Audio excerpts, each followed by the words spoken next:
Let me introduce the panel today. In the studio, we have Raman, Shardool, Katyayan, Manisha Pande, and I'm Abhinandan, Sekhri. And joining us from Kolkata on the phone line is Monideepa Banerjie. Shamelessness is a superpower. Yeah. It is. If you're shameless, you have it's a power like Trump has. You're not embarrassed at anything. India's third mission to the moon, Chandrayaan-3, is set to take off tomorrow. The mission aims to land softly on the lunar surface, making India the fourth country after the United States, Russia and China to do so. Yay! Yeah, I thought India would be the first country. We hadn't gone on the moon after the internet during the Mahabharata. I'm sure some BJP leader. I'm sure. No. For the moment, I started to think. I was actually thinking, kuch kabhi humne kara. I'm still marveling at that phrase of yours here, crush your testicles and make surma out of it. Where on earth did that come from? That's a very impromptu start. Did you come up with it? Yeah. On the spot. I usually... Were you saying it in Punjabi and translating it in like beautiful English? In my head, I was saying, Potano da surma laga ke the guys who wanted violence would... So that was what Holi was for many people. Yeah.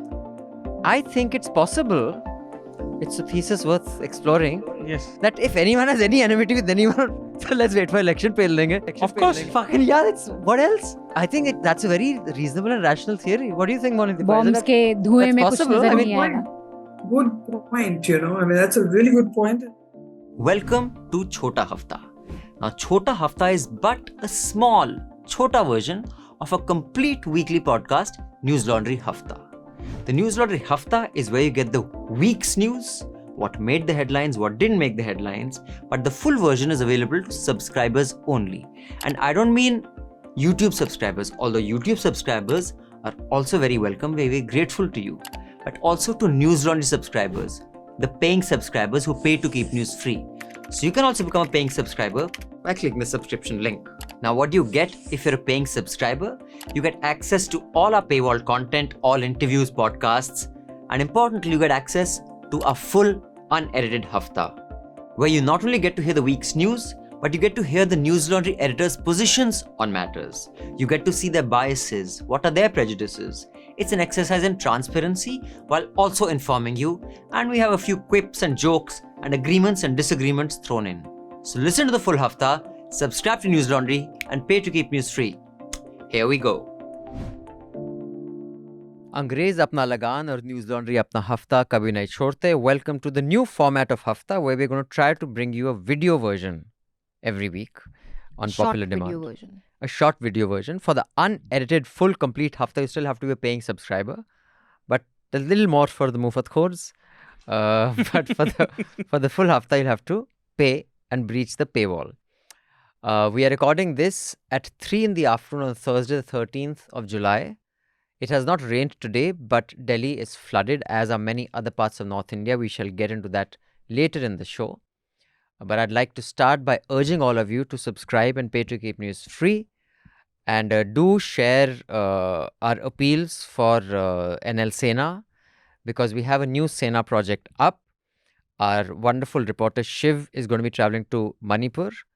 And he's going to be bringing us ground reports, because we figured we might as well, because legacy media is not doing a very good job of covering on the ground from Manipur. So we would urge you to contribute to that project, because we would like him to spend as much time as possible over there. And in very good news for our overseas subscribers, international delivery of our merchandise is possible. So you can have this mug, pay to keep news free, Karare Chane mug. It's much in demand, the Karare Chane mug. It wasn't available overseas so far for various compliance reasons, but we've partnered with someone who will both sell and ship the merchandise overseas. So we've just outsourced this job.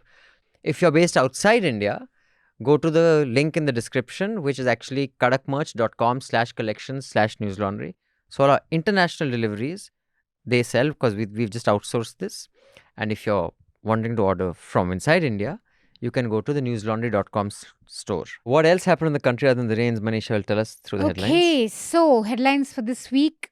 At least 45 people have been killed in West Bengal since the panchayat polls in the state were announced on June 8th. Incidents of destruction of ballot boxes and intimidation of voters were reported from many areas of the state. Meanwhile, the TMC on Tuesday swept the panchayat polls, with BJP as a distant second. The Kolkata High Court, however, has said that poll results will be subject to quote unquote our ultimate order. When was the last time you had a court say that? Yeah, that's highly Hold on. unusual. Because it was under the High Court observation right from the beginning. So they are the ones who had, I think, ordered deployment of paramilitary forces. It's not unique Mamta phenomena, right? The violence in Bengal polls. Why is that so? Why is this tradition of such violent panchayat polls a few states are unique in that sense and Bengal is one? What makes it such? Well, I think ultimately at the end of the day, it's the bread and butter issues. People get invested in supporting a particular party at the panchayat level because that ensures the supply of bread and butter. In a state where unemployment is a problem, jobs are difficult to get, somehow people get invested in making sure that they have a source of income from the panchayat system. And therefore, if their people are in power, that is kind of ensured. We were driving in Kolkata and there was this, half the car was being, covered with tar. So they had that, what you water plants with. So they had tar in that and they were spraying the road. So as we started going, the labourer in this torn, shredded vest and a lungi looked at us and just flung that on our car. He just covered it with tar. I was like, I started laughing. Can you imagine any other city, a labourer, you'd just be intimidated. No one would do that to a car. But you never see a physical fight. It's people, that whole, they'll fight, they'll argue, but yet the violence at a political level is bloody more than Punjab, Delhi and Haryana put together. Yeah. Resolve this with very crude beautiful bombs going off. This Bengali sweetness, loveliness. You're right. I mean, all the sweetness and the Bhadralok element in Bengal sort of really goes out, is tossed out of the window, and knuckles are bared. But this whole element of taking a lesson seems to have been lost on the Trinamool Congress. There were noises, but on voting day, after voting day, and before voting day, the violence continued unabated. But I think the picture that I'm going to take away from this election is a picture that you can't see because it's not on camera, but it's a picture of a Trinamool candidate who was trailing the left candidate by 4 or 5 votes. He lost. The Trinamool guy lost. The CPM man won. But before the certificate could be issued, the Trinamool guy walked into the counting center, picked up 4 or 5 ballots, and chewed them up and swallowed it. It's he ate them. It's that desperate. I mean, it might sound funny, but things are that desperate. And, it is. Honestly, I feel like UP, Bihar, sometimes I think just gets a lot of bad press purely because they're close to New Delhi.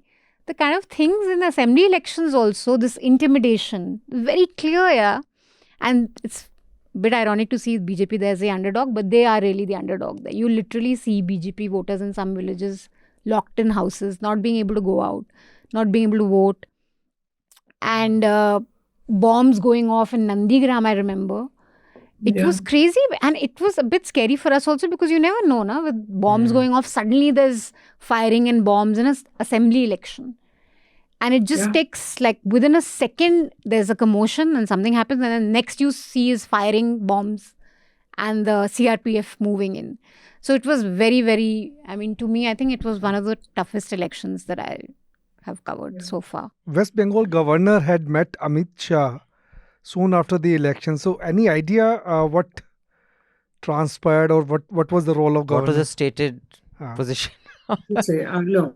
I'd have loved to have been a fly on the wall, but no. But, the governor's role has been very, very interesting. Remember, when he came into West Bengal, he was so full of praise for Mamata Banerjie. Yeah, I remember that. Yes. Yes, for a change. And after Dhankar, it was quite a contrast, no? This is one of the worst states in jobs. This is one of the worst states in human indexes.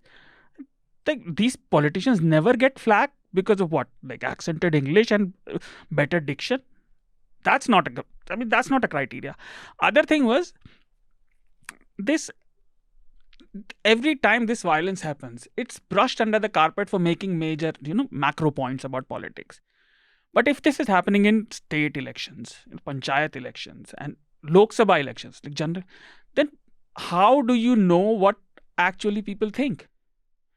Because like Manisha said, like every reporter who has went on the ground in West Bengal over the years has said that individual or couple of families who don't want to vote for people in power, like they are just being contrarian. Let's just say they are idiots. Like democracy is about being like independence to be an idiot.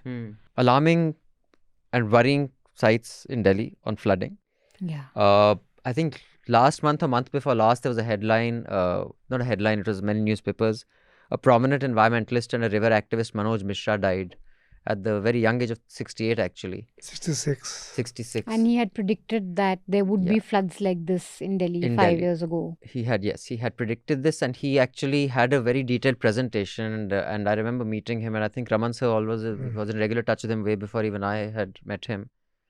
And he had, I think it was like a 30-40 slide presentation which explained that there is going to be a flood in Delhi that is going to come all the way up to civil lines. It will come up to Lal Killa. I mean, today when I was watching television, I was like, dude, Manoj told me all this like 3-4 years ago. And that's mostly because the floodplain has been constructed upon. The floodplain is taken over. Like everything from the Akshardham temple to the Commonwealth Games village to all those new constructions. And this is the same in city after city. Bangalore, the flooding precisely happens because you've built on lakes. Yeah, posh colonies. Here you are building on rivers. Himachal, those visuals of cars flowing in rivers. You have hotels near riverbeds. Why do you have hotels so close to the river or on the riverbed? Uttarakhand is notorious for this. Yes. Himachal, I think, is still sensible with its development for tourism. Uttarakhand is just pathetic.